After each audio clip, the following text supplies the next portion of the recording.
Bonjour à tous, j'espère que vous allez bien, de mon côté ça va. Bienvenue sur ma chaîne Éveil et Harmonie. Ici on parle de développement personnel, on parle de développement spirituel, on parle également du professionnel. Alors si ce sont là des thèmes qui vous intéressent, n'hésitez pas à vous abonner à la chaîne et surtout à activer la cloche de notification pour ne pas manquer de mes prochaines vidéos. Alors aujourd'hui on va parler de la grandeur. Oui, la grandeur. Je sais que tout le monde veut la grandeur. Il y a des gens même qui sont prêts à tout pour avoir la grandeur.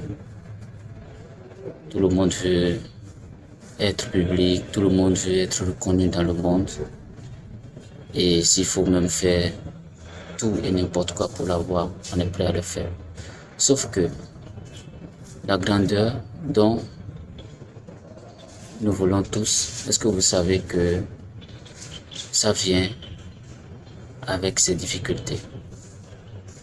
Est-ce que vous savez que pour devenir une personnalité publique, quelqu'un de reconnu dans le monde, quelqu'un qui apporte un plus publiquement à une communauté, à un pays, quelqu'un qui est appelé à diriger, quelqu'un vers qui tout le monde se tourne pour pouvoir avoir des conseils, pour pouvoir avoir une orientation, pour pouvoir avoir un coaching et tout. Est-ce que vous savez que c'est des gens qui ont vécu des moments très difficiles? Sûrement pas. Sûrement pas parce que nous ne voyons que ce qu'ils accomplissent aux yeux de tout le monde. Mais ce qu'ils traversent avant de le devenir, avant de devenir ce que nous voyons, nous n'avons pas souvent conscience de cela. Et c'est ça qui fait que beaucoup veulent. Beaucoup veulent juste le fruit. Mais beaucoup ne sont pas prêts à payer le prix. Savez-vous que la plupart des gens qui, par exemple, deviennent des coachs en amour, des gens qui aident, d'accord, d'autres personnes dans leurs relations amoureuses et tout. Savez-vous que c'est des gens qui ont connu beaucoup de déceptions amoureuses dans leur vie? C'est des gens qui ont même failli perdre la vie à cause d'une relation. Et ce sont des situations qui les ont traumatisés. Et ils étaient obligés de guérir de ces situations. Et après avoir guéri, ils ont décidé d'accompagner les autres, de les montrer comment est-ce que ça se passe.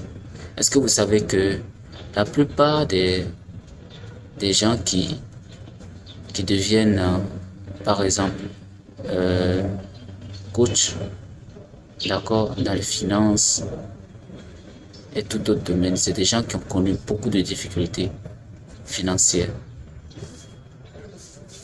Est-ce que vous savez que la plupart, d'accord, des gens qui deviennent de grandes références, d'accord, des personnes vers qui le monde entier tourne, est-ce que vous savez que c'est des gens qui ont traversé beaucoup de difficultés?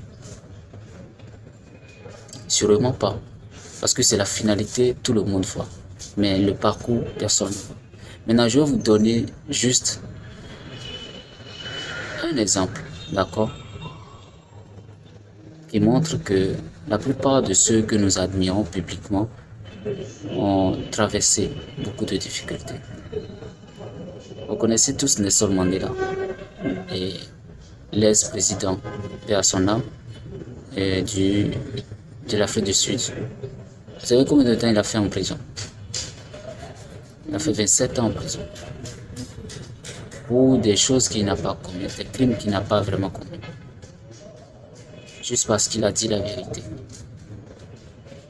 Parce qu'il défendait une cause, d'accord, qui, aux yeux du monde entier, était noble, mais qui n'avantageait pas un certain nombre de personnes.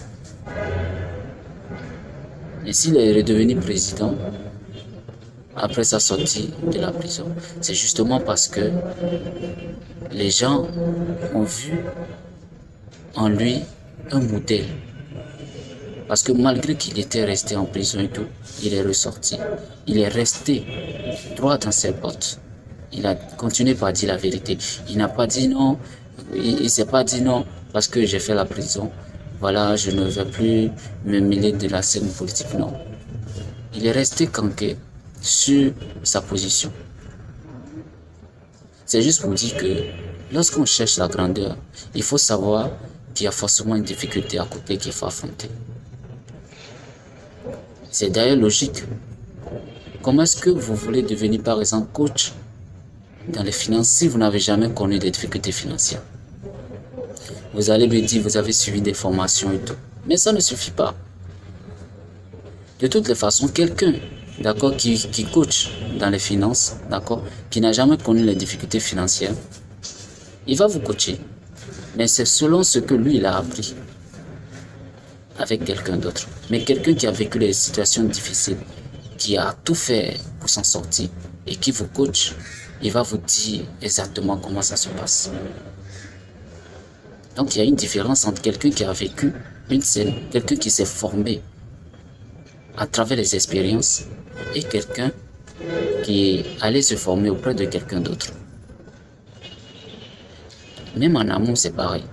Quelqu'un qui n'est pas marié, mais qui va se permettre, par exemple, de conseiller des couples. Ça n'a pas de sens. Puisqu'il ne sait pas ce qu'est-ce que l'amour. Il ne sait même pas ce qu'est-ce que le mariage. Il va dire quoi? Quelqu'un qui n'a jamais connu des déceptions dans sa vie. Quelqu'un qui n'a jamais été battu. Quelqu'un qui n'a jamais été abusé. Mais qui va se permettre peut-être de conseiller des gens sur certains points. Bon, ça va se faire de façon théorique, mais dans la profondeur, ça ne peut pas se faire. Quelqu'un qui n'a jamais connu des expériences spirituelles, quelqu'un qui n'a jamais été attaqué spirituellement, mais qui va se permettre de se retrouver comme coach spirituel. Vous voyez que ça sera difficile. Même s'il le fait, ça sera juste de façon théorique.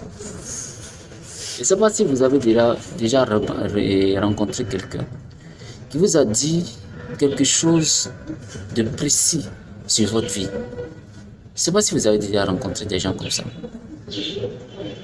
Il y en a qui ont déjà rencontré, qui vous ont dit des choses bien précises sur votre vie. Peut-être vous étiez dans une difficulté, vous étiez dans un souci, et la personne il était juste à côté de vous, il a essayé de vous aborder et tout. Et il vous a expliqué certaines choses qui ont résonné avec vous. Vous savez pourquoi c'est comme ça? C'est pas parce que la personne est allée faire, comment on appelle, et a des visions et tout. Non, c'est parce que la personne a vécu des situations similaires et il sait que telle situation cause tel état d'esprit ou bien telle façon de vivre ou tel souci. Alors le message ici c'est quoi? Vous voulez la grandeur? Si vous voulez la grandeur, sachez que derrière tout ça, il y a des difficultés, d'énormes difficultés qu'il faut affronter. Vous voyez. Donc la plupart du temps, voyez-vous, donc pour la plupart du temps, c'est des difficultés, d'accord, qui forment ces personnes-là que vous voyez, que vous admirez et que vous jalousez aussi parfois. Oui, parce qu'il y en a qui jalousent les gens. Il les jalouse pour du rien. Il les jalouse juste parce que ces gens-là font quelque chose qu'ils n'arrivent pas à faire. Mais est-ce que vous savez ce que ces personnes que vous jalousez traversent? Est-ce que vous le savez? Sûrement pas, vous ne le savez pas. Donc c'est très simple. Vous voulez la grandeur, il faut savoir qu'il y a un prix à payer. Et ce prix, c'est les difficultés. J'espère que ce message aura touché le cœur de quelqu'un qui peut être en train de traverser des moments difficiles. Peut-être c'est la grandeur qui vous appelle. Restez résilient, n'abandonnez pas, travaillez dur. Écoutez votre cœur et avancez. Et si vous avez aimé la vidéo, n'hésitez pas à la partager avec ceux que vous connaissez. Et aussi dans les commentaires, vous pouvez donner votre avis. Et on va en débattre. Merci et très bonne journée de travail à toutes et à tous.